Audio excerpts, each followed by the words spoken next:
बहुत समय पहले की बात है। एक गांव में 3 ठग रहा करते थे, रामू, बोला और घसीटा। वे कोई साधारण ठग नहीं थे, बल्कि वे बहुत ही शातिर ठग थे। उनके गांव में कोई भी ऐसा आदमी नहीं था जिसे उन्होंने ठगा ना हो।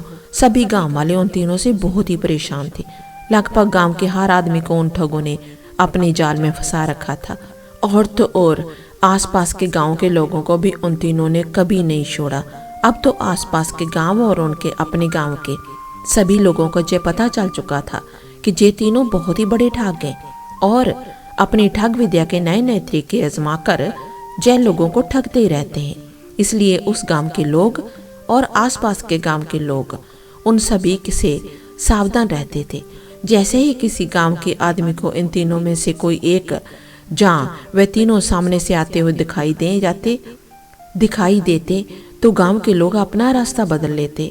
इस तरह से अब उन तीनों को अपनी रोजी रुकवाने में बहुत ही परेशानी होने लगी थी। हालात जय हो चुके थे कि अब उन तीनों की झांसे में कोई भी नहीं आता था। जब वे तीनों बहुत परेशान हो चुके थे, उन्होंने आपस में ये सलाह बनाई कि आसपास के गांव के लोग अब उनके बारे में जान चुके हैं, इसलिए अब उनके चक्कर में कोई नहीं फंसता, तो क्यों ना किसी दूसरे नगर में जाकर कोई ठगी का काम किया जाए। वे तीनों इस बात पर सहमत हो गए और फिर वे तीनों किसी दूसरे नगर की तरफ चल दिए। चलते चलते उन तीनों की भूख और प्यास बहुत जोर से सताने लगी, लेकिन उनके पास तो एक भी रुपया नहीं था।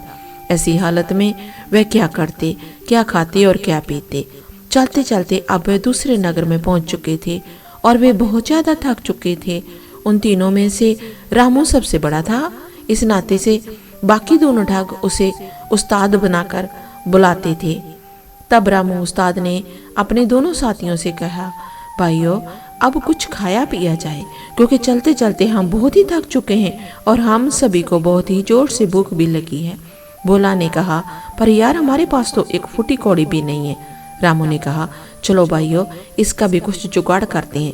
नगर के बाजार में पहुंचकर वे तीनों इधर उधर नजरें दौड़ाने लगे तो उन्हें सामने ही एक हलवाई की दुकान में तरह तरह की मिठाइयाँ सजी हुई नजर आई। जलेबी, लड्डू, बर्फी, रसगुल्ला, कलाकंद, ना जाने क्या क्या।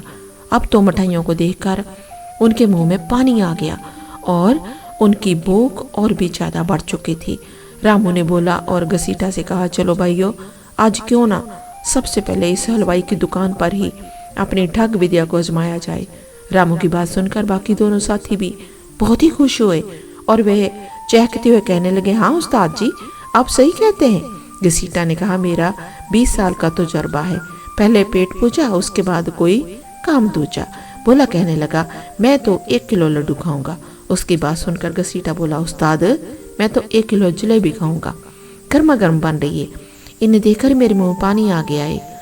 अब रामू ने एक योजना बनाई और फिर अपने बाकी दोनों साथियों कान में कुछ समझाने लगा। जब उन्होंने सारी योजना समझ ली तो फिर अपनी योजना के अनुसार बोला और घसीटा दुकान के अंदर चले गए और दुकान में जाकर वह बैठ गए। अपनी दुकान में ग्राहकों को आया हुआ देखकर हलवाई और उसकी पत्नी बड़ी खुश हुए। दरअसल बात यह थी कि दुकानदार लाला राम बहुत ही कंजूस आदमी था। उसने कभी किसी को कुछ नहीं दिया था। उसकी कंजूसी की वजह से ही उसकी दुकान पर ग्राहक धीरे धीरे कम होते जा रहे थे और आज तो सुबह से एक भी ग्राहक उसकी दुकान पर नहीं आया था। सुबह से बैठे बैठे पति पत्नी दोनों सिर्फ मक्खियां ही मार रहे थे। जब उन्होंने देखा कि 2 ग्राहक उनकी दुकान पर आए हैं तो लाला राम बहुत ही खुश हुआ और अपनी पत्नी से कहने लगा, रामकली देखो, आज तो भगवान ने हम पर बहुत ही मेहरबानी कर दी, एक साथ 2 ग्राहक बेचिए। रामकली बोली, अजी ऐसे खुश होते रहोगे या फिर जाकर पूछोगे भी कि उनको क्या चाहिए। लाला राम ने अपनी मिठाई की तरफ अपनी जुबान पर चाशनी लगाते हुए बड़े प्यार से पूछा, भैया कौन सी मिठाई तोल दूं। यह सुनकर ठग बोला लाला राम के पास गया और पूछने लगा, सेठ जी जलेबी किस भाव दे रहे हो। लाला राम ने कहा, 10 रुपए की किलो। वह सस्ता जमाना था तो मिठाइयों के दाम भी कम ही हुआ करते थे। बोले ने कहा, ठीक है सेठ जी, 1 किलो जलेबी तोल दो, जलेबी गर्मा गर्म होनी चाहिए। लाला राम ने अपनी स्त्री को आवाज लगाई,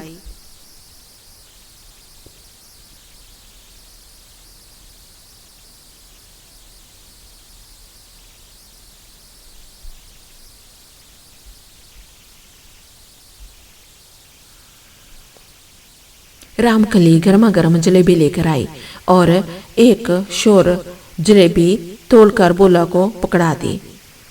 भोला ने धीरे से कहा, ओ जलेबी के हाथ में जलेबी। रामकली धीरे से मुस्कुराई और चली गई। भोला वहीं पर बैठकर जलेबियां खाने लगा। भोला को जलेबी खाता हुआ देखकर थोड़ी देर के बाद घसीटा भी उठकर लाला के पास आ पहुंचा और कहने लगा, सेठ जी देसी घी के लड्डू किस भाव दिए? लाला ने कहा 10 रुपए किलो। घसीटा बोला, ठीक है सेठ जी 1 किलो देसी घी के लड्डू तोल दो। लाला ने लड्डू तोलकर घसीटा को दे दिए। घसीटा भी वही बैठकर लड्डू खाने लगा। एक लड्डू खाते ही घसीटा बोला, वाह सेठ जी लड्डू तो स्वादिष्ट है, मैंने अपने 20 साल के तजुर्बे में ऐसे स्वादिष्ट लड्डू कभी नहीं खाए। 2 ग्राहकों को मिठाइयाँ खाते हुए देखकर लाला अपनी पत्नी से कहने लगा, देखो रामकली आज का दिन तो बहुत ही अच्छा शुरू हुआ। कल तो हमारे पास मिठाई लेने के लिए कोई भी नहीं आ रहा था और आज 1-1 किलो मिठाइयाँ बेच गई। रामकली कहने लगी, अरे अब क्या अपनी दुकान को खुद ही नजर लगाओगे? थोड़ी देर के बाद बोला उसने जलेबी खत्म कर दी। वाह सेठ जी जलेबी तो 1 नंबर स्वादिष्ट है, शायद आपकी पत्नी रामकली ने बनाई होगी। और फिर हाथ उसने झाड़े मूछों को ताप दिया और दुकान से बाहर जाने लगा। तभी लाला राम ने उसे आवाज लगाई, अरे भैया जलेबी के पैसे तो दे जाओ। भोला कहने लगा, सेठ जी मैंने तो आते ही तुम्हें 10 रुपए पकड़ा दिए थे जब आपने भाव बताया था उसी समय। सेठ कहने लगा, नहीं भाई तुमने मुझे 1 भी पैसा नहीं दिया, शायद आपसे भूल हो रही है, जल्दी से मेरे पैसे मुझे दे दो। अब तो दोनों में बहस होने लगी। भोला कहने लगा, उसने 10 रुपए लाला सेठ को दिए थे जबकि लाला सेठ का कहना था कि मुझे 1 भी पैसा नहीं मिला। इसी बीच घसीटा ने जोर से आवाज लगाकर कहा, सेठ जी दोनों के झगड़े में मेरे पैसों को भूल मत जाना, मैंने तो आते ही आपको 50 रुपए दे दिए थे, 10 के लड्डू हो गए, अब बाकी के 40 बकाया है। लाला सेठ जे सुना तो उसके चेहरे का रंग ही उड़ गया। सोचने लगा, अब जो दूसरा भी मुझे ठगने के लिए आ गया है। एक तो पहले ही इस आदमी ने मुझे पैसे नहीं दिए, अब दूसरा बोल रहा है कि उसने मुझे 50 दे दिए। तो लाला सेठ ने अपने गले में झांका तो वो बोला कि मुझे तो 1 पैसा भी नहीं दिया, मेरे गले में 1 भी पैसा नहीं है, 1 भी नोट मेरे गले में नहीं है। उसकी बात सुनकर घसीटा भड़क उठा और बोला, सेठ जी तुमने इसके पैसे तो मार ही लिए, अब मेरे पैसे भी मारने की कोशिश कर रहे हो। मैं किसी भी कीमत पर अपने पैसे छोड़ने वाला नहीं हूँ। आपने बाकी के 40 मैं तुमसे लेकर ही रह जाऊंगा। अब तो भोला और घसीटा दोनों ही लाला राम हलवाई से लड़ रहे थे। बाहर खड़ा हुआ उनका साथी रामू उस्ताद काफी देर से यह सब कुछ देख रहा था। वह दुकान के अंदर गया और जाकर बैठ गया। सेठ लाला राम ने रामू को वहीं पर खड़े हुए देखा था और उसे पता था कि ये आदमी शुरू से ही सारा खेल देख रहा है। इसलिए लाला राम ने रामू से कहा, अरे भाई तुम तो मेरी दुकान के बाहर खड़े हुए थे, बहुत देर से तमाशा देख रहे थे, तुमने इन दोनों को आते हुए देखा और इन्हें मिठाइयाँ खाते हुए देखा, तुम बताओ कि क्या इन्होंने मुझे कोई पैसे दिए? रामू बिना सोच दायरे से कहने लगा, उन्होंने पैसे कहाँ दिए, मैंने अपनी आंखों से देखा है, इन दोनों ने मिठाइयाँ ली और खाई। लाला राम बोला और घसीटा से कहने लगा, देखो भाई ये भी बोल रहा है कि तुम झूठ बोल रहे हो, जी भी कहता है कि तुमने मुझे पैसे नहीं दिए। बोला और घसीटा पहले से भी ज्यादा भड़कने लगे और बोले, हैं इस आदमी का क्या मतलब है, हम तो बस इतना ही जानते हैं कि हमने तो पैसे दे दिए हैं। लड़ाई करते करते हुए तीनों दुकान से बाहर आ गए और वहां पर लोगों की भीड़ इकट्ठी हो गई। तब किसी ने यह खबर नगर के कोतवाल को दे दी। कोतवाल ने अपने सिपाहियों को भेजा और उन 3 झगड़ा करने वालों को कोतवाली में पकड़ कर लाया जाए। कोतवाल के सैनिक आए और तीनों को पकड़कर कोतवाल के पास ले गए। अब वे दोनों तो कह रहे थे कि हमने पैसे दे दिए घसीटा के, तो 40 अभी और बाकी हैं, जबकि लाला सेठ का कहना था कि इन दोनों ने मुझे कोई भी पैसा नहीं दिया, मैंने अपने गले में भी देख लिया है, उसमें वही पैसे थे जो पहले उसमें रखे हुए थे, ये दोनों झूठ बोल रहे हैं। सारी बातें सुनने के बाद कोतवाल कहने लगा, लाला राम क्या तुम्हारे पास कोई गवाह है जो इस बात को बता सके कि इन दोनों ने तुम्हें पैसे दिए हैं या नहीं? लाला सेठ को याद आया कि उस समय दुकान के बाहर एक आदमी खड़ा था जो थोड़ी देर के बाद उसकी दुकान के अंदर आकर बैठ गया था और उसने सब कुछ देखा था। उसने ये बात भी स्वीकारी थी कि इन दोनों में से किसी ने भी कोई पैसा नहीं दिया। यह ख्याल आते ही लाला का चेहरा चमक उठा और उसने कोतवाल से कहा, कोतवाल जी उस समय मेरी दुकान के सामने एक और ग्राहक खड़ा था जो थोड़ी देर के बाद मेरी दुकान के अंदर आ गया था, उसने सब कुछ देखा था और उसने इन दोनों के सामने ये बात भी कही थी जो दोनों झूठ बोल रहे हैं। कोतवाल ने कहा, तो ठीक है, लाला राम, आज शाम तक उस गुहा को कोतवाली में पेश करो। अब तो लाला राम उल्टे पांव दौड़ता हुआ अपनी दुकान में जा पहुंचा। देखा तो रामू अभी भी दुकान के आगे एक पेड़ के नीचे बैठा हुआ था। लाला सेठ उसके हाथ पैर जोड़ते हुए कहने लगा, भाई तुम मेरी गवाही दे दो तो मेरे पैसे मिल जाएंगे। तुमने तो शुरू से लेकर आखिर तक सारा माजरा देखा है। रामू कहने लगा, हाँ लाला जी, मैंने सब कुछ देख लिया है। उन दोनों गटियों लोगों ने तो एक भी पैसा नहीं दिया और बरबेट मिठाई भी खा ली थी, और तो और आपकी पत्नी रामकली पर भी उनकी नजर थी। लाला सेठ कहने लगा, तो चलो मेरे साथ कोतवाल के सामने। अब रामू ने एक और चाल चली। वह कांपते हुए कहने लगा, लाला जी मैं चल तो देता, मुझे बड़ी जोर से ठंड लग रही है, लगता है मुझे बुखार चढ़ गया है। जे कहते कहते वे जोर जोर से कांपने लगा। लाला ने जब रामू को छू कर देखा तो सोचने लगा कि इसको बुखार तो नहीं है, पर हो सकता है कि बिना मौसम के बुखार चढ़ गया हो, जो शरीर के अंदर ही तप रहा हो। उसने अपनी पत्नी रामकली को आवाज लगाते हुए कहा, अरे रामकली, जरा मेरी पश्मीना की चादर तो ले आओ, जो मैंने कल ही कश्मीर से मंगवाई है। बड़ी अच्छी है, गर्म चादर है। वह इस बाई को उड़ा दो, इसके शरीर में गर्मी आ जाएगी। हाँ, इसके लिए गर्म गर्म चाय भी बना दो। चाय के अंदर पानी मत डालना, दूध में ही पत्ती डाल देना। रामकली जय सुनकर बड़ी हैरान हुई, क्योंकि वह अपने कंजूस पति की आदत को अच्छी तरह से जानती थी। जब भी घर में कोई मेहमान आता तो पहले तो लाला राम बोल देता कि रामकली चाय बना दो, और जब रामकली चाय बनाने के लिए बैठ जाती तो पीछे से गर्दन हिलाकर ना का इशारा कर देता। रामकली गुमराह हो गई कि चाय बनाऊं या ना बनाऊं। तब उसका पति लाला राम ने एक बार फिर से आवाज लगाई और कहा, रामकली, मैंने बोला है कि चाय बनाकर ले आओ, तुम अभी तक चाय नहीं लेकर आई। रामकली, देर ना करो, जल्दी से चाय बना दो, हमें कोतवाली भी जाना है। अब तो रामकली ने चाय बनाई और चाय का कप भर के रामू के सामने रख दिया। रामू ने चाय का एक घूंट पिया और फिर बोला, लाला जी मैं खाली चाय तो पीता नहीं, चाय के साथ मुझे कुछ और भी चाहिए। लाला राम हलवाई ने देसी घी के 4 लड्डू और 4-5 जलेबियां उठाकर रामू को पकड़ा दी और कहने लगा, भैया इनके साथ जल्दी जल्दी चाय पी लो और मेरे साथ कोतवाली चलो। रामू धीरे धीरे चाय की चुस्कियां लेता रहा और साथ ही साथ लड्डू और जलेबी के मजे भी ले रहा था, जबकि सेठ लाला राम का दिल जल रहा था कि जे जल्दी से जलेबी खाए और मेरे साथ कोतवाली चले। थोड़ी देर के बाद रामू ने लड्डू और जलेबी खत्म कर दिए, मूछों पर ताप दिया। फिर उसने सेठ जी की चादर को ओढ़कर कहने लगा, लाला जी अब मुझे ठीक लग रहा है, लगता है मेरा बुखार धीरे धीरे कम हो रहा है, चलो मैं तुम्हारे साथ चलने को तैयार हूँ। लेकिन फिर कोतवाली के सामने वो पहुंच गया। लाला राम ने कहा, हुजूर जे वही आदमी है जिसने ये सारा माजरा देखा था। कोतवाल ने रामू से पूछा, क्यों भाई, तुमने इनको मुफ्त से मिठाइयाँ खाते हुए देखा है? तो रामू एकदम से अपने तेवर बदलते हुए कहा, नहीं कोतवाल जी, मैंने तो इन दोनों को पैसे देते हुए देखा है। एक ने तो आते ही 10 का नोट दिया और दूसरे ने 50 का नोट दिया। लाला जी ने कहा, बाकी के 40 बाद में ले लेना। जे सुनते ही लाला सेठ के चेहरे का रंग उड़ गया।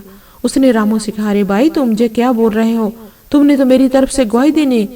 रामू ने कहा, जब तुमने मुझे मारने पीटने की धमकी दी तो मैं और क्या करता, मैंने इसलिए कहा कि मैं गवाही दे दूंगा। कोतवाल से कहने लगा, देखो हुजूर, इसने मुझे बहुत ही डराया धमकाया था, इसलिए मैं गवाही देने को तैयार हो गया था, पर आपके सामने मुझे किसी का कोई डर भय नहीं है। जो सुनते ही सेठ लाला राम के पैरों के नीचे से जैसे जमीन ही खिसकने लगी। वह समझ गया कि ये तीनों मिले हुए हैं और तीनों ठग गए। उसने रामू से हाथ जोड़ते हुए कहा, भैया क्यों झूठ बोलते हो, मैंने तुम्हें चाय लड्डू और जलेबी भी खिलाई है, उनके वास्ते तो कम से कम तुम सच बोल दो।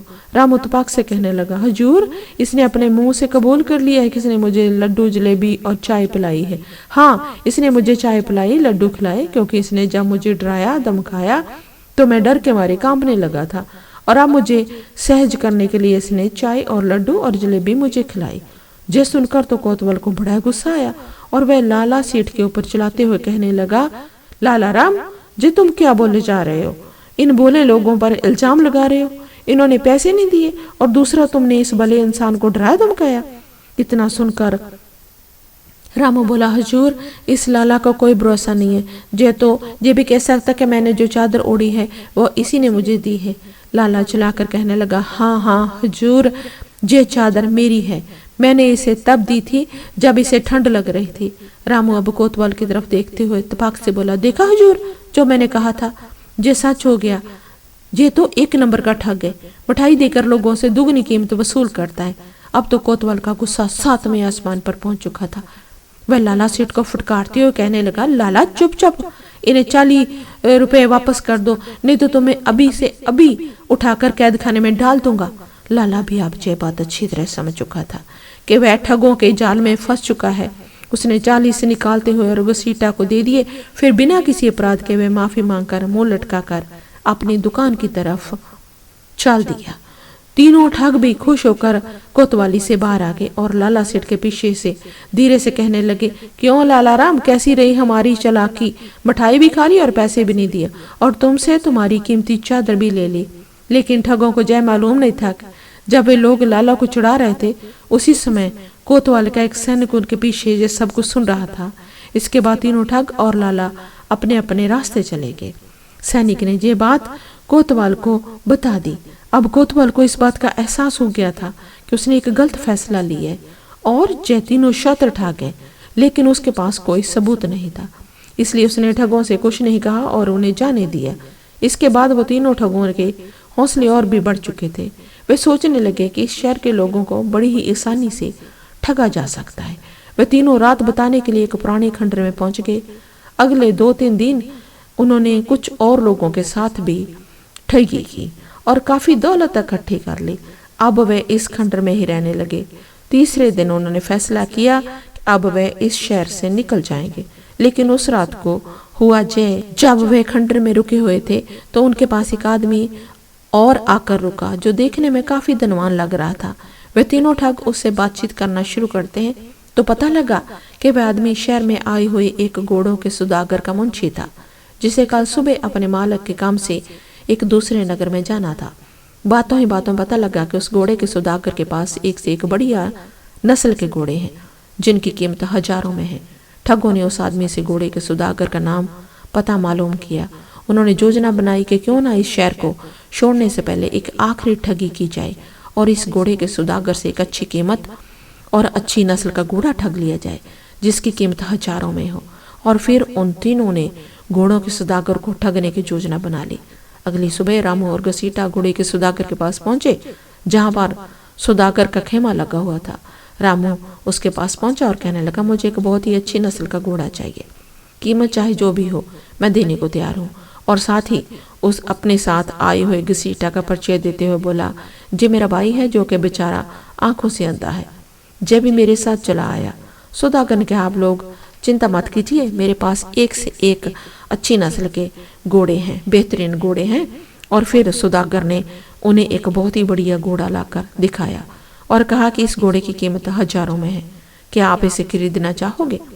घोड़े को देखते ही रामू मानी मान सोचने लगा, सचमुच घोड़ा तो बहुत शानदार है। उसने सौदागर से कहा, मैं घोड़ा खरीदने से पहले एक बार इसकी सवारी करके इसकी रफ्तार और इसकी चाल देखना चाहता हूँ। अगर मुझे सब कुछ ठीक लगा तो मैं इस घोड़े को मुंह मांगी कीमत देकर खरीद लूंगा। आप मुझे इसकी सवारी करने दें। जब तक मैं एक चक्कर लगा कर आता हूँ तब तक मेरा जी अंधा भाई आपके पास ही बैठेगा। सौदागर ने कहा, हुजूर बेशक आप बिना किसी परेशानी से इस घोड़े की चाल और रफ्तार को परख सकते हैं। इसके बाद रामू शानदार घोड़े पर सवार हो गया। असल में उन दोनों ठगों की यह योजना थी कि रामू घोड़े की रफ्तार परखने के बहाने से घोड़े को लेकर रफू चक्कर हो जाएगा और पीछे से उसका साथी घसीटा भी मौका देकर वहां से खिसक जाएगा। रामू ने घोड़े को एड़ लगाई, घोड़े ने दौड़ना शुरू किया। रामू मानी मान बहुत खुश हो रहा था कि चलो मेरा काम बन गया, घोड़ा अब मेरे कब्जे में आ गया। घोड़े को दौड़ाता हुआ रामू जैसे ही कुछ दूर गया तभी अचानक घोड़े ने उछलना शुरू कर दिया और वह बुरी तरह से उछलने लगा। वह तो रामू के काबू से बाहर हो गया था। उसने रामू को जमीन पर पटक दिया। बेचारा रामू बुरी तरह से घायल हो गया। जब तक उसे होश उसने संभाला तो देखा कि उसके चारों तरफ कोतवाल के सिपाही खड़े थे और उसके सामने वह सौदागर खड़ा था जिसका घोड़ा वह चुरा कर लाया था। सौदागर ने मुस्कुराते हुए रामू से कहा, क्यों रामू उस्ताद, आज तो तेरी ठगी तुझ पर भारी पड़ गई ना। तुझे क्या लगता था कि मुझसे तू दौड़कर चला जाएगा, मुझे ठग के चला जाएगा? उस दिन तू बच गया था पर आज नहीं बचेगा। रामू को कुछ समझ नहीं आ रहा था कि सौदागर किस दिन के बचने की बात कर रहा है। सौदागर ने कहा, मैं कोई घोड़ा का सौदागर नहीं बल्कि मैं नगर का कोतवाल हूँ और जय सारा नाटक मैंने ही रचाया था।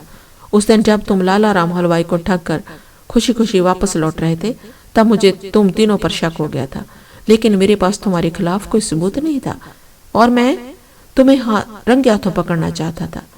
इसलिए मैंने अपना जासूस तुम्हारे पीछे लगा दिया जो कि तुम्हारी हर गतिविधि पर नजर रख रहा था। वह आदमी जो तुम्हें सराय में मिला था और जिसने तुम्हें मेरे घोड़ों के बारे में बताया था, वह मेरा ही आदमी था। और जिस घोड़े को चुराकर तुम भाग रहे थे, जे कोई मामूली घोड़ा नहीं बल्कि जे मेरा घोड़ा है, और इसको मैंने इस तरह से ट्रेंड किया है, और जे अपनी पीठ पर मेरे अलावा किसी और को बैठने नहीं देता, और जो ऐसा करता है उसका वही अंजाम होता है जो तुम्हारा हुआ। तुम्हारा वह दूसरा साथी जो कि अंधे होने का नाटक कर रहा था, उसे भी मेरे सिपाहियों ने गिरफ्तार कर लिया है। अब जल्दी से अपने तीसरे साथी के बारे में बताओ, वरना मेरे सिपाही तुम्हें कोड़े मार मार कर तुम्हारी चमड़ी उधेड़ देंगे। मरता क्या ना करता बेचारा रामू अब अपने ही जाल में फंस चुका था। कोड़े पड़ने के डर से उसने तुरंत अपने तीसरे साथी के बारे में उसने बता दिया और कोतवाल ने उसे पकड़ लिया और वहीं से कुछ दूरी पर उन दोनों का वो इंतजार कर रहा था। इस तरह से वे तीनों ठग जो आज तक कई लोगों को ठग चुके थे, अब कोतवाल के हाथ लग चुके थे। उन्हें कई सालों तक कारागार में रहने की सजा सुना दी गई। उन तीनों ठगों के पकड़े जाने पर लोगों ने अब राहत की सांस ली और उन तीनों से आजाद हुए माल को उन सभी लोगों को वापस लौटा दिया गया जिनसे उन लोगों ने ठगी की थी।